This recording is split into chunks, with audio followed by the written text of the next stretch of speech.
Hey there, Fro Nation, and welcome to another episode of FroKnowsPhoto RAWtalk. And this week we have on an interesting character by the name of Ian Ruhter. He is a guy who goes around, and you may have seen the videos. He's got a blue truck, and he made that blue truck into a camera that uses a wet plate process to make photographs. Now, this is a wet plate process that was being used in the 1850s. He's resurrected it for now and makes big-ass prints using this wet process made out of this truck. So if you haven't seen the videos, they're over on the website, FroKnowsPhoto.com/podcast. Find this podcast. You can click the link below if you are on YouTube. If you are not on YouTube, just go to FroKnowsPhoto.com/podcast, and you will find this is episode 25, I believe, which is pretty good. 25 weeks of it. It's how amazing that stuff travels and goes quick. But this is a really good conversation about what inspired Ian, how he went about making this, and just taking a chance and a risk and creating something that wasn't there before, that is really, in my opinion, setting up his project for many, many years of being successful, because it's so unique and it's so different, and he put himself out there.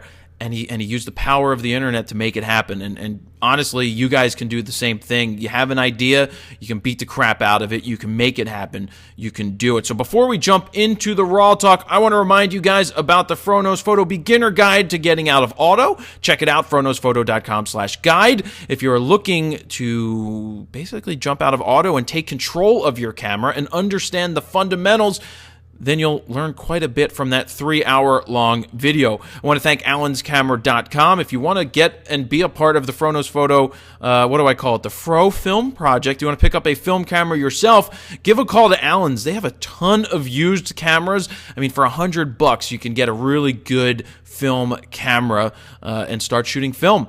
I want to thank BBO Poker Table. I just set up the table at the new loft. I want to thank Drobo for being the current sponsor of the weekend, not the weekend theme anymore, the photo of the month for February. So Drobo is giving away a Drobo to that person who wins. Be sure to get in your vote, because you can vote right now for the top 5 to help somebody win that Drobo. And I've got 2 of them that I just set up on my desk again. So that's cool. And Adorama Picks. Adorama Picks, check them out. You want to make some photo books, you want to make some prints, you want to make some metal prints, they've got them. And that's it. That's enough of those plugs. I got to do those so that we can keep going on and keep it on. So let's get into this talk with Ian. I think you're really going to dig it. And check out the 3 videos that I have posted over on the website under the podcast section and this specific podcast link. Enjoy. All right, guys, here we are with Ian Ruhter. He drives around with a nice blue truck that so happens to be the biggest camera you've probably ever seen. Ian, how you doing today? Good. How are you? Good. Thank you for reaching out to come on to RAWtalk with me. Yeah, of course. Thanks for having me. So you want to talk a little bit about how this all started? Wow. Yeah, that's a big one. I know. Good. We have an hour to go. Okay, cool. I got into shooting wet plate photography because digital came on and it just was crazy. And then I started thinking, I'm like, I want to go back to shooting some film, and it wasn't there anymore. I was like, oh.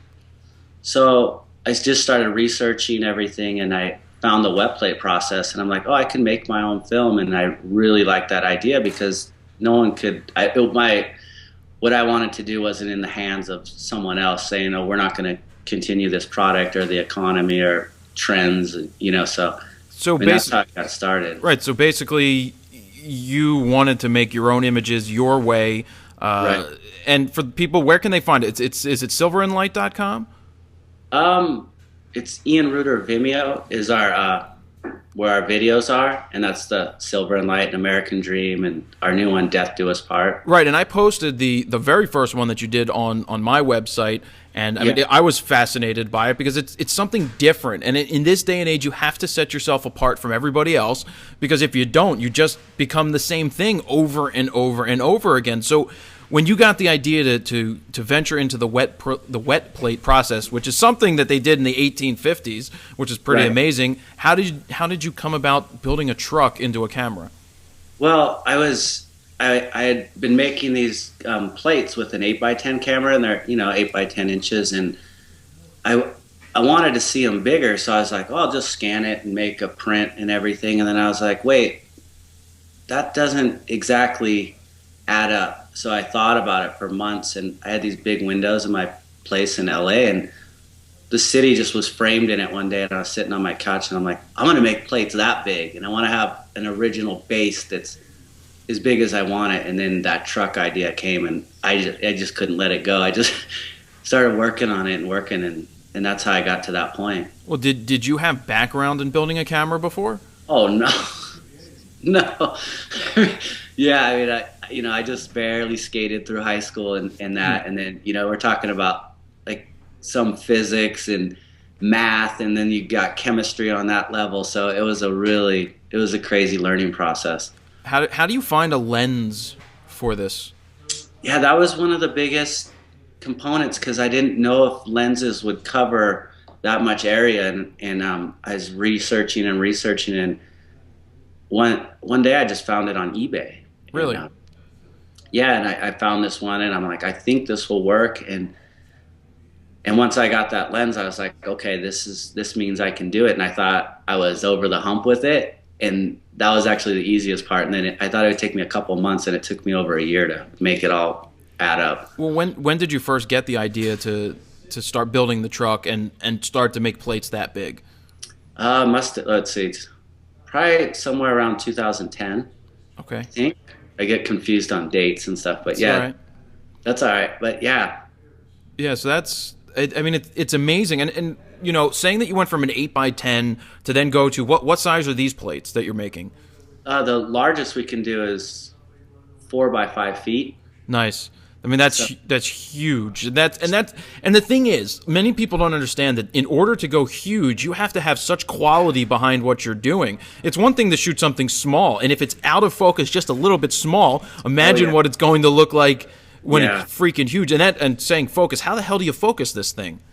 We have, you know what? The focus actually is really easy, because it's just right in front of you, and it's like, your eyes focus on a piece of paper, but we move a plate or our film plane back and forth, because we're working inside of the camera. And then once it gets there, you're like, okay, it's focused. But so you have to, I know from some of the videos, do you hold it for the entire exposure, and how do you get the exposure?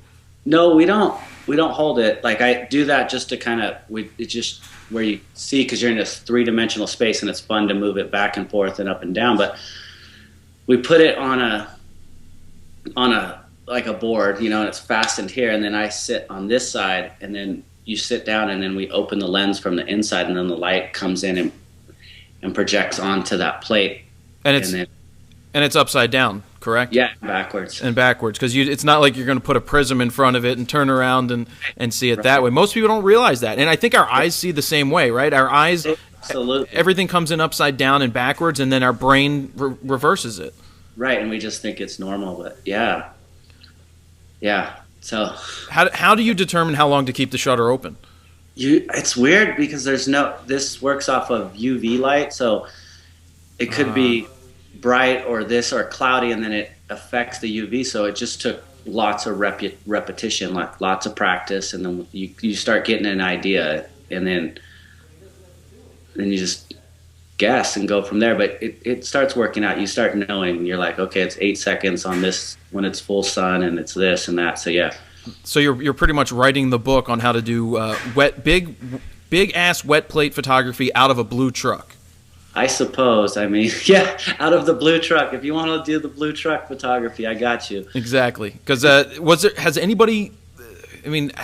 What inspired you to make the truck? Was there somebody else that did something sort of similar? When I started building the truck, I didn't know anyone had done it, and then I was halfway in it, and I noticed this guy's name was Sean Irving. He had a truck, and his truck was blue, and I was looking on the internet, and I was like, oh, whoa. And then I reached out to him. I'm like, hey, I got a lot of inspiration from what you did in this, and it was really cool. And then we kind of had a neat little chat. But yeah, it was cool. That's awesome. What was your inspiration behind the whole project? I mean, the bottom line is I was working as a photographer, and I was doing editorial and catalog work and this and that, but it wasn't who I was, and I wanted to know what I was capable of doing, not what someone else's vision, and it just started doing, it was like kind of following your dreams and just taking a chance on yourself. No, I mean, we know that that's not the easiest thing to do for most people. It's a struggle and money and all of that. But you decided just to go online, or did you fund it all yourself?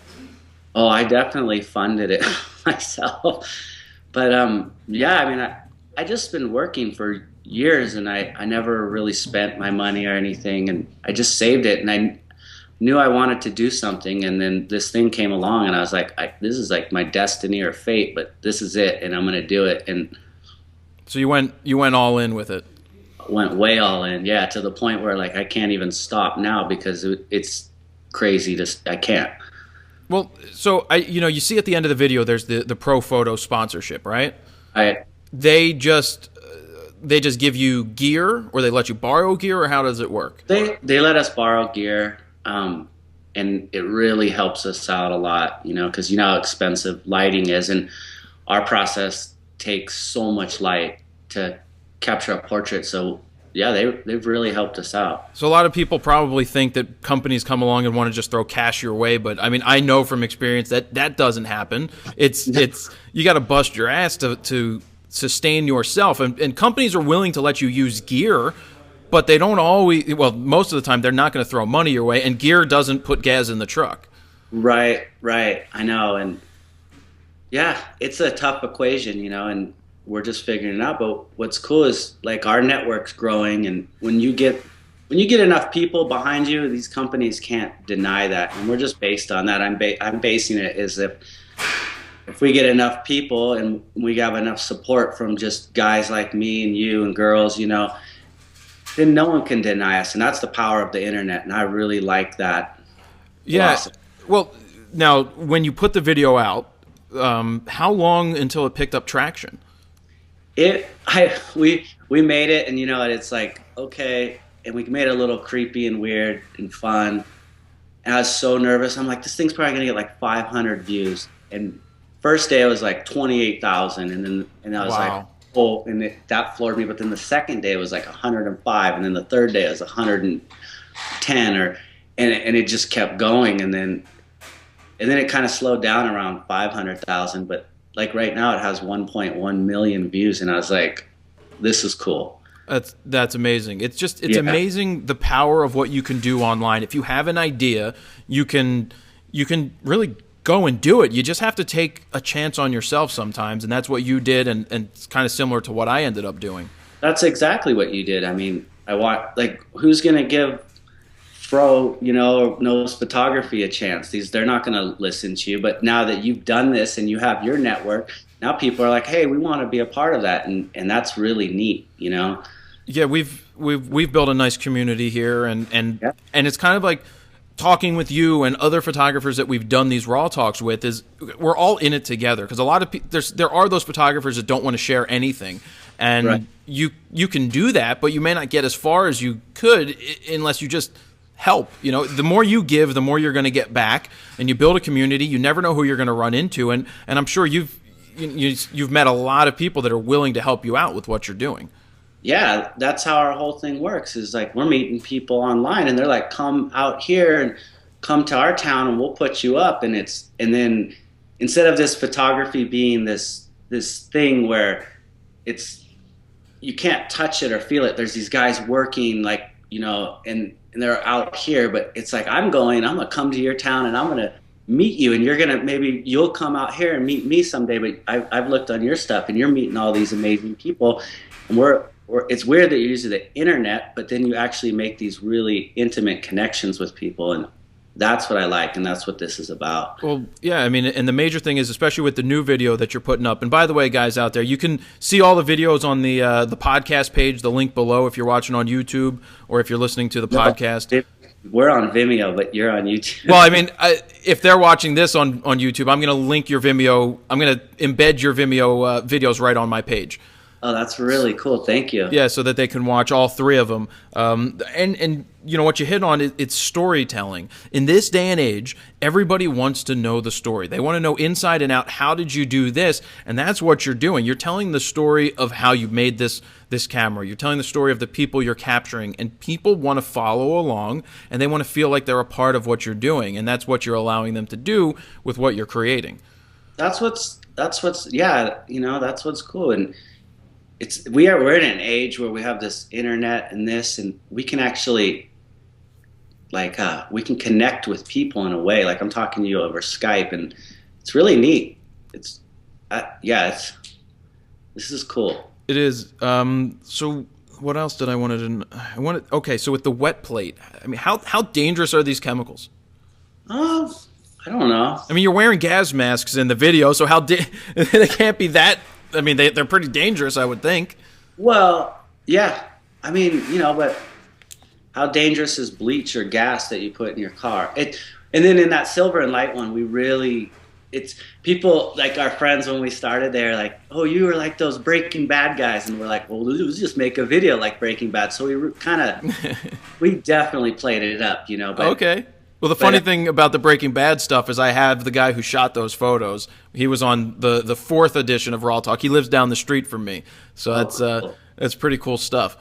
I mean, and then I look at it like the guys in the 1800s, they did all this stuff. And, and even when you go into a traditional black and white, dark room, or maybe you're even just lacquering a desk at your house. Well, 50 years ago, no one cared to protect their stuff. They didn't have protective glasses in this. We just wear them because it's the right thing to do, Right.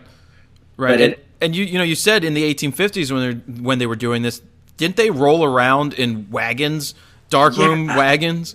Yeah, and that's definitely that spirit, because when I started researching those photographers in this, they traveled through America and they're in these wagons, and they're like pioneers and scientists, and they're just out there capturing it. And that's the basis of this. That's how we want to do it. We don't have a wagon, and we're not going to wear 1800 clothes, but we're going to do it in the spirit that they did it. And it's really neat. Now, what seems to happen when you go online and you get a video that goes big, people start coming out of the woodworks to call. You start getting big businesses. Has anybody come along and said, hey, we have a project we'd like you to photograph, and we'll pay you X to do it?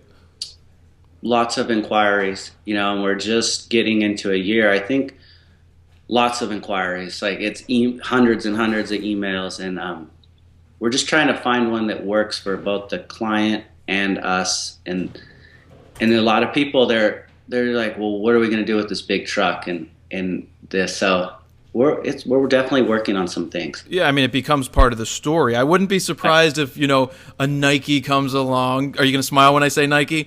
I really like Nike and Levi's, Coke. I like those kind of classic American brands. And yeah, and they're the type of people. See, I'm interrupting. I know my readers yell at me when I interrupt, but I just got an idea. I mean, that makes sense. If a Coke comes along and goes, hey, we're going to fund you to go across the United States and photograph all of these different things, it helps you do the other big projects that you want to do after the fact.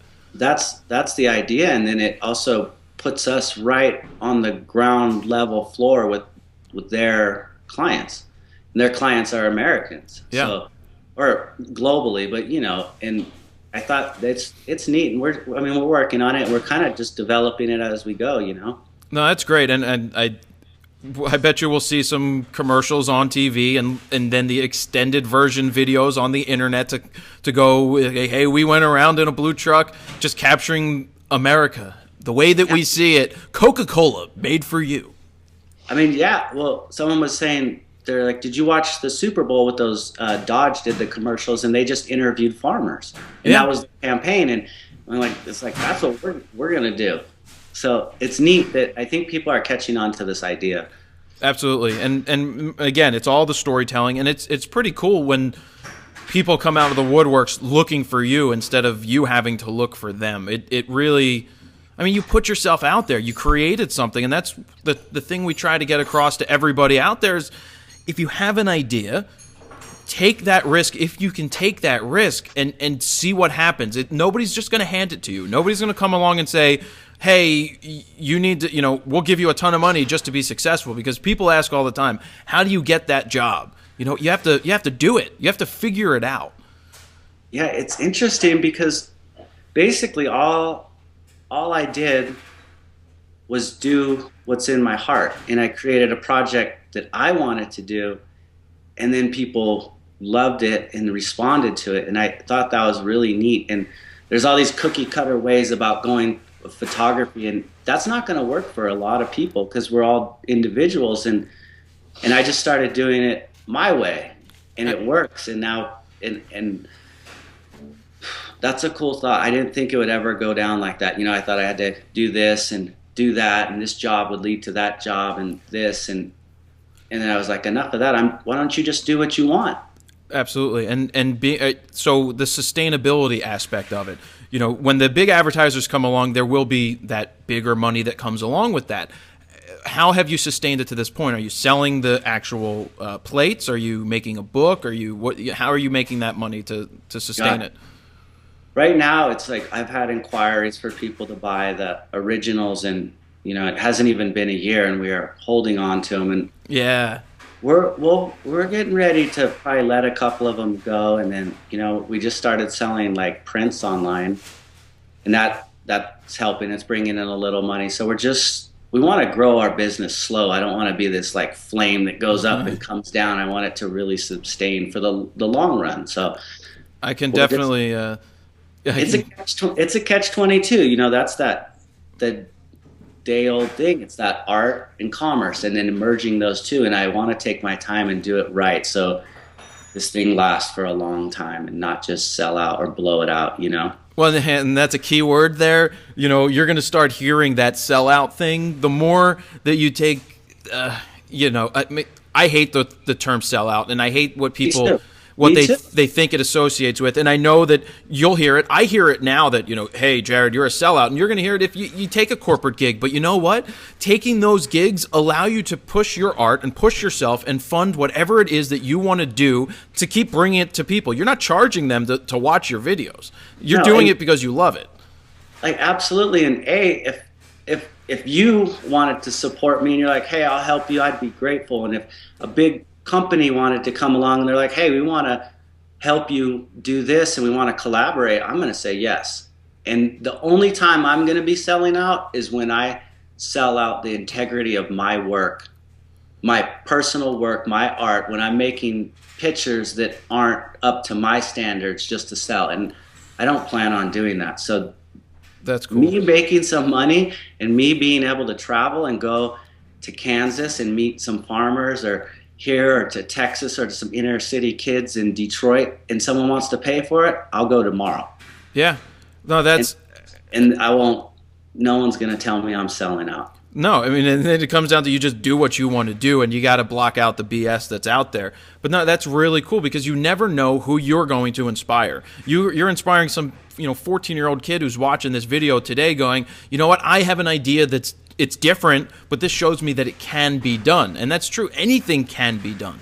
That's the attitude I like, because when I started photography, it was like, you can't do this. It doesn't work like this. You need to do this. You need to do this and that. And I followed that for 10 years. And where did it get me? I mean, it got me jobs and this, but I was like, I wasn't doing what I wanted to. And the minute I said, forget the rules, I'm just going to go and do it, the game started changing. And that's very similar to what I did. I mean, I went from 10 years out of college doing the same thing, doing the odd photo jobs, shooting the corporate events, shooting the weddings, until it was like, you know what? I got to take a chance on myself, because I don't want to do this forever. Photography is supposed to be fun. It's not supposed to be a job.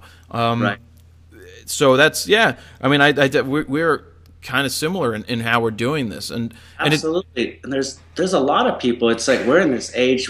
It's kind of like going like pioneering again, and it's like the Wild West, because we have tools and the internet and things, and iPhone, Instagram. Like, people have 350,000 followers, and it's just some girl or guy just making pictures with their phone. I think that's great. I like that. It's crazy, because some of those Instagram people that they're not quote unquote professional photographers. They just so happen to capture amazing images with their phone and built a following and turn that following into jobs. And it pisses some people off because it's just like, well, I've been struggling for 15 years trying to make it, but it's going to happen. It's the same thing with music. It's going to happen where somebody just captures some lightning in a bottle, and it's what they do with it. And what I love about what you have is it's endless. You can go on and create these images and constantly reinvent the type of ideas that you want to capture, and you can tell these stories, and you're doing it in a way that is unique and different, and you're storytelling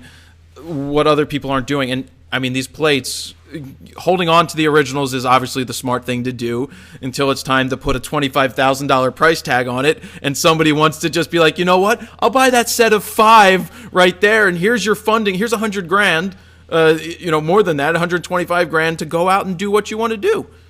I know, and I like that. And I was thinking about that Instagram comment or thought that we're no longer in the age where we have to sit around and let some third-party person tell us we are photographers, we are artists. We put it out, and people, if they're liking it and they're buying it, and that's where the game is changing, and it's neat. Yeah, I really like that. And did you? I'm sure you didn't set out for it to be a business, but it's going to go that direction. Yeah, I mean, photography is my business, and yeah, originally my thoughts were I just want to make something that's my own, and that was it. And now it's getting real where I got to start doing the business because I won't be able to fund this forever. Right. So tell us about the latest video that you just put up. The Death Wish Part 1. Yeah, that one's really compelling. It's I talk about death and my own experiences, and then we meet people along the way that have similar experiences and talk about it. And it's weird. And I feel like when you break down like people's like economic status and your race, and you break everyone down to just human beings, what we are, we all want the same things, and we experience these things, and that's kind of how we're telling stories through the Silver and Light Project. And I believe everyone's connected, and we all want the same basic thing. So the bigger picture is we'll come out with a documentary. Absolutely. That shows America and who we are as a race. And it's even bigger than America because there's not really any Americans here except for the Indians. We're all from somewhere else, and so the whole world's here, and we all have a story, and we're going to capture them. And the documentary thing is you'll absolutely be able to fund it, whether it's through Kickstarter or whether it's through a corporate partnership. But you just said the America thing.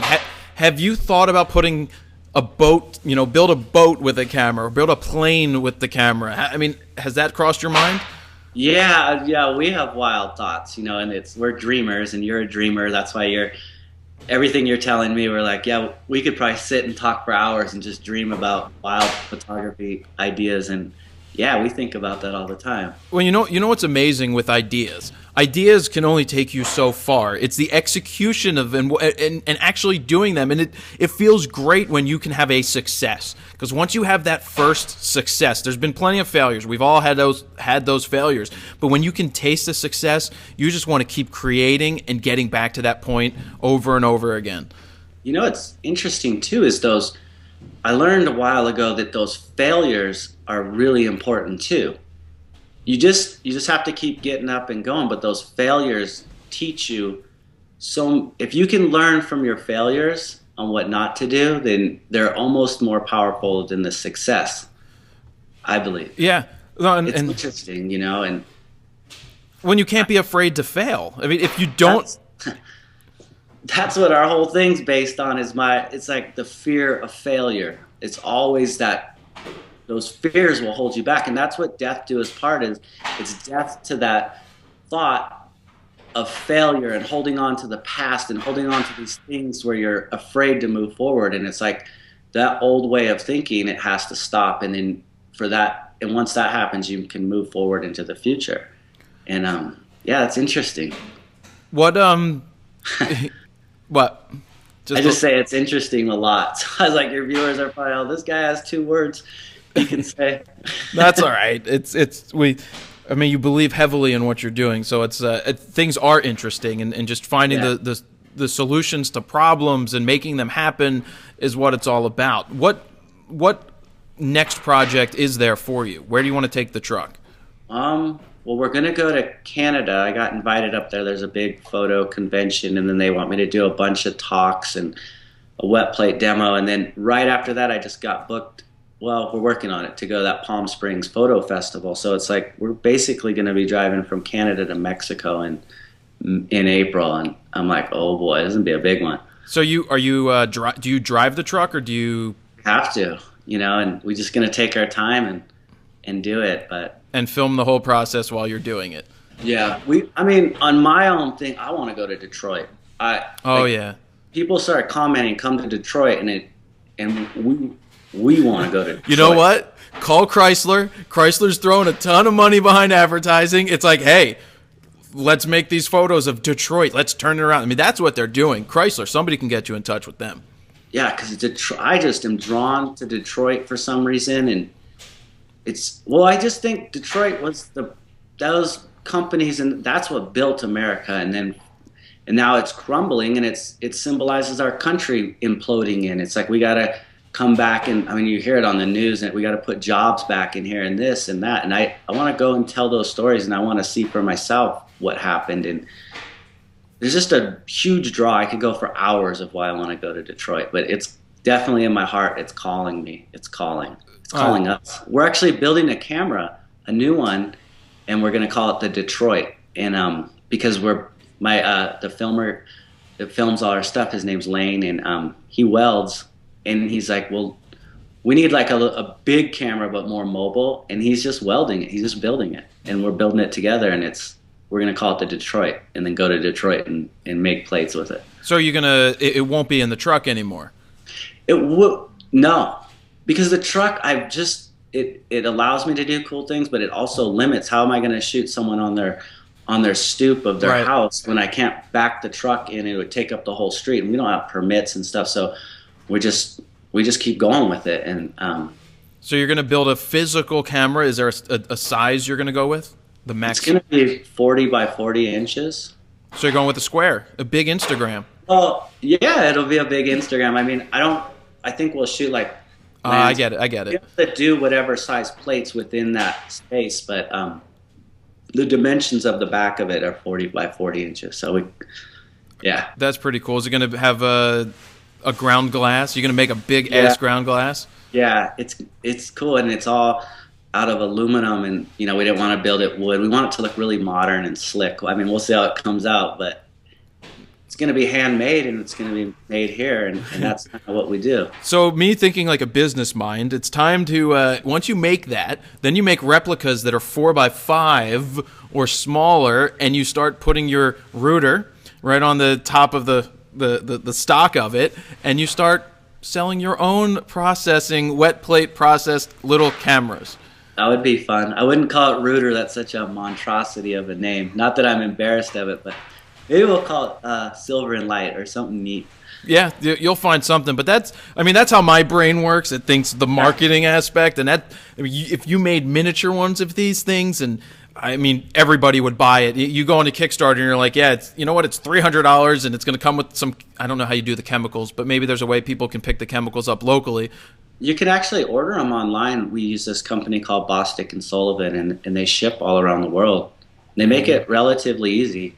I actually now I want to get one of these. Could you imagine that? I'm just gonna go off on that for a minute. You create the mini versions of it, and people start putting it up, and you build a website around it, and people share their stuff, and that's how I think. Well, one of the things is we want to start integrating. There's no way I'm going to be able to go through America, so at some point we want to start integrating local photographers and people in the areas and filmmakers to photograph their area, maybe photograph their grandma or their friends at high school or the people they know, and share that. And that's the big picture of Silver and Light. So then we start integrating like photographers around the world into our project. You can definitely do that. I mean, you've reached already the world, and it's going to continue on. And I mean, I want to do a show where we come out to meet you guys somewhere and do an episode of whatever I'm doing around going and shooting with the truck. Yeah, it would be. Yeah, let's work on it, and we'll see where we get. And then I'd love to do that. So yeah. So what is the cost to make an actual plate? Oh, to make one of the big ones, it's really expensive. I mean, I talk about it in there. I say it's $500. I don't, it could be. Now, and once you expose, put the chemicals on and expose it, is that plate shot? Is it done? Yeah. You can't start over? No. But I kind of justify it too, because think if you shot a film and you got the film developed and this, and then you got a drum scan and this, you're already at $500. When we're done with our original, well, it's done. So, yeah.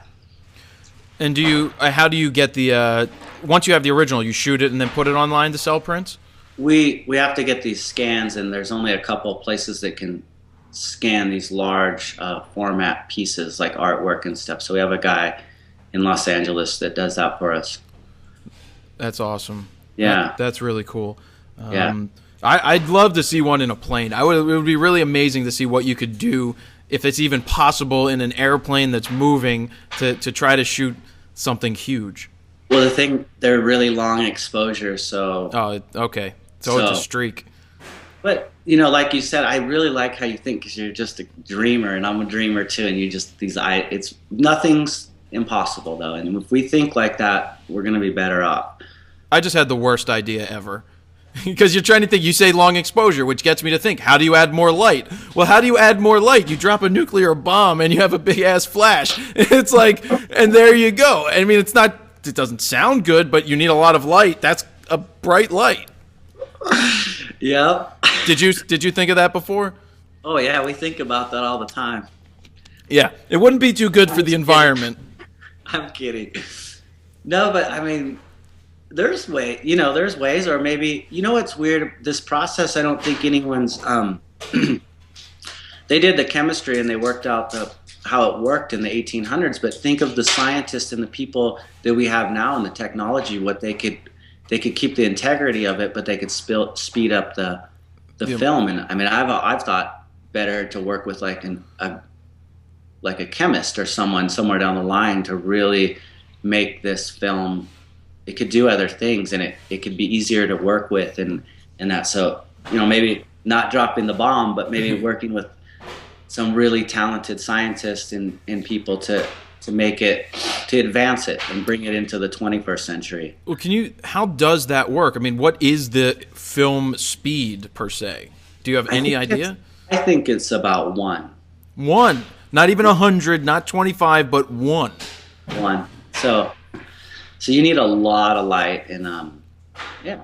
So you said you were looking at and so the lens, are there different apertures, or it's just open or it's closed? Well, there's different apertures. It starts at 14 on one of them, and it goes to 128. So that's how we can get that incredibly sharp feeling when we want it. Well, and it's hard to think of the focal length aspect of it with such a print that large to try to correspond to 35 millimeters, kind of mind-boggling. Yeah, I mean, well, maybe I would say the big lens we have, I'd say it's really close to a 50 millimeter on our largest plate. So well, that's a great focal length for capturing the portraits of America. Well, it's that, and then we make the plates smaller, and it's actually zooming in. It's like a crop sensor on your digital camera, so how it zooms in. So we make from 4 whatever by 5 feet down to 36 inches. It's actually zooming in a lot. That's awesome stuff. You should be able to photograph Obama. That would be awesome. That's what I want to do. We should put the word out there to photograph the president with this truck. And did you realize the words that I used? Photograph. Yeah, and don't say the other ones, because when we were discussing it, I slipped up and said it, and I'm like, we can't ever say that again, ever. No, because I photographed Obama before he was even nominated to run as a Democrat back in this was like 2008 or something, and what?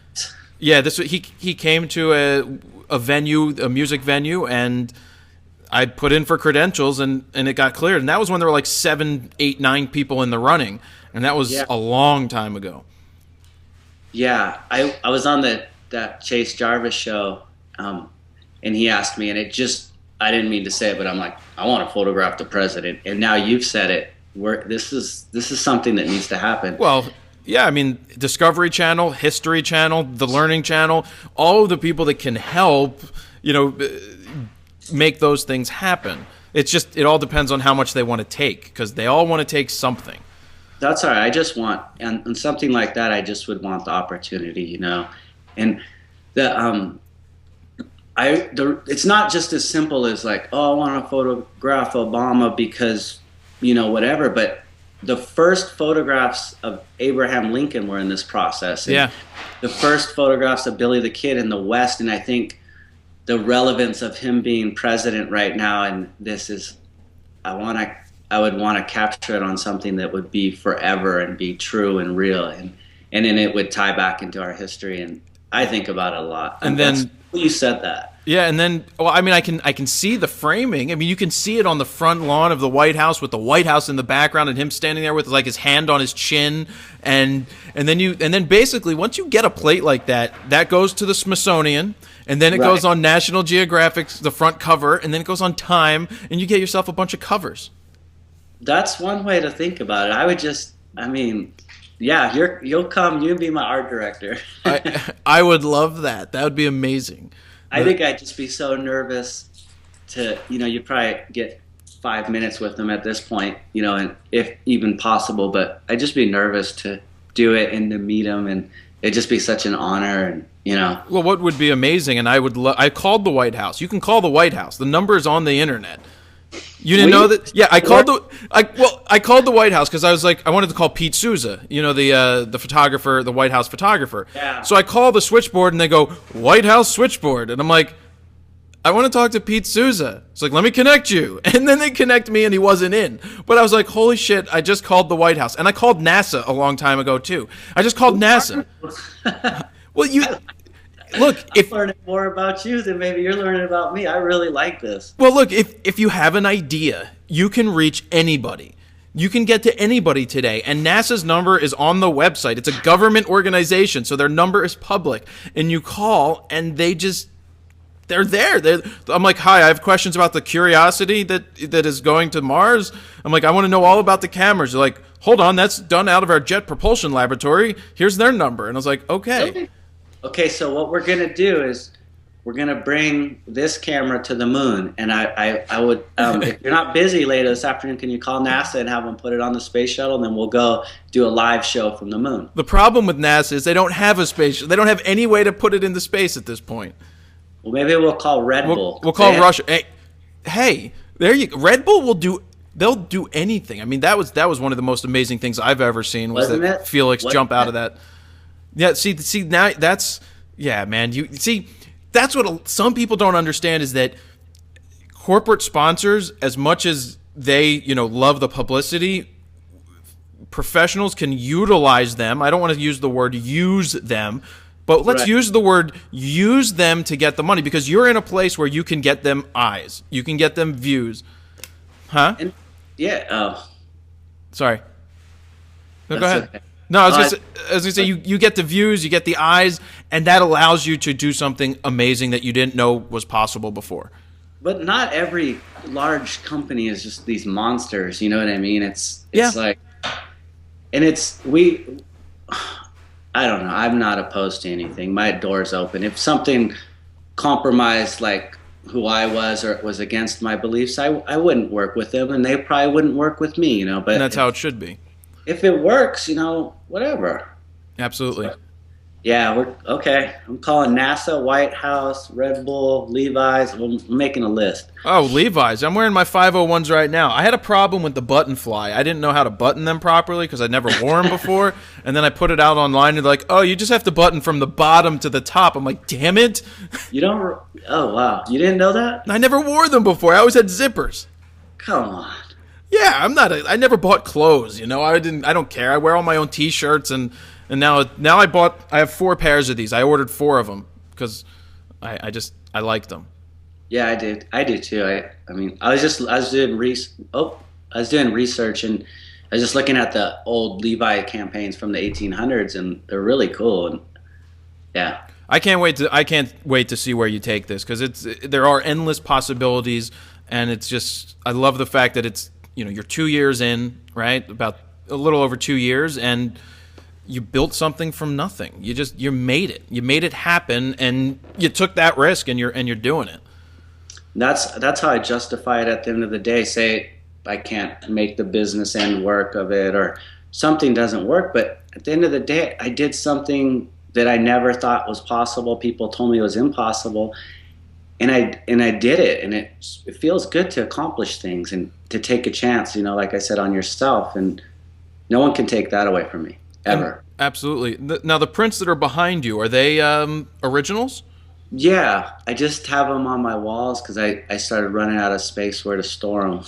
Storage is our biggest issue, so I was like, I'll just set them up there. You mean you can't get another hard drive and just store it? No, we need another. It's like, oh, what do we get? Another storage unit, another warehouse, because we have stacks and stacks of plates. Because I even keep the outtakes, and oh, it's time for a show, man! It's time to go watch Exit Through the Gift Shop. Have you watched that? Actually, I didn't, but I knew about that whole story, and I was talking to my friend about it. I'm probably going to watch it tomorrow or this weekend. Wait till you watch that and you get to the point where the guy is just, they're asking him pricing, and he goes, that one's $26,212, and somebody buys it. And it's just like he just threw numbers out there. But that whole, it makes me want, the art industry, it's really weird. Uh-huh. That's why I wanted to have something real and tangible and, one of a kind, and because I do think there's a lot of frauds out there, and I think there's a lot of people just doing junk and they're selling it, and I'm like, how? Okay. Yeah. But yeah. But I like how Banksy does his stuff, though. Yeah. Now as an artist, he's a really big inspiration to us because he just started from the streets and he just did it his way, and now people are taking concrete saws and cutting pieces of his work out under bridges and selling them for $1 million. Have you I saw a Space Invader once. If you when you watch Exit Through the Gift Shop, they follow a bunch of people, and there's a Space Invader, and I saw one in Germany high up on a wall that they placed there. I was like, that's a Space Invader. It was pretty amazing. Yeah, and then they're like, go try to get that one down. I love it. I mean, that brings up that whole discussion of, is it art or is it graffiti? And I think there's two ends of it. I think that when somebody's taking a spray can and just spraying shit on the wall, and I look at that as defacing. But if you're going to put art on the wall, you're going to tell a story. To me, that is art. I know. I saw these kids spray painting in the skate park when we were in Seattle, and it really bummed me out because if you're going to do that, at least practice, at least have something behind it. Don't just do it just to do it, because that's like, if you're going to put it out there like that hard, you got to kind of practice. You got to be good at it, or Yeah. No, it's all awesome. Well, I think we're good. This was a lot of fun, and I look forward to working with you one day. And if you do end up photographing the president, that would be. I bet you can do it. We should start figuring out how to get you there. Okay, let's start a campaign. You can put it. You can. They have that on the website. All you need is 100,000 people to sign it, and they'll make it happen. Okay, we'll do that today. After lunch. After lunch, yep. You're out on the West Coast, right? Yeah. Awesome. All right, man. Thank you very much for taking the time. Yeah, it was really cool talking to you. That was fun. Same here. All right, thank you very much, and we'll catch you later. Okay, bye. See ya. So I hope you guys enjoyed listening to this RAWtalk discussion. A little different than I normally do it. I actually didn't throw a secret word in there now that I come and think about it. So whatever you guys heard, if you thought there was a secret word in there, go ahead and throw it in there. It's a little different when I'm not sitting there in person with somebody, but I think, it was worth it to talk to Ian. He's across the country, and it was well worth it to talk to him and to hear about the process that he went through in making this a reality. His wet wet plate processing that he does. So it's really, really cool. I love doing these in person, but this one, we had to do it this way because he's across the country. So I hope you digged it. I hope you enjoyed it. Check out the videos that we talked about during this podcast. You can check it out at FroKnowsPhoto.com/podcast under the 25th episode podcast with Ian Ruhter. Some really, really awesome videos that you have to watch. I think they will inspire you to take an idea that you have and try to make it happen. So again, a big thanks to allenscamera.com. Want to thank Drobo, BBO Poker Tables, and AdoramAPix.com. There you guys go. Thank you for watching and listening. And don't forget to subscribe on YouTube, subscribe on iTunes to the podcast. And I hope you can dig it. I can dig it. Jared Polin, FroKnowsPhoto.com. See ya.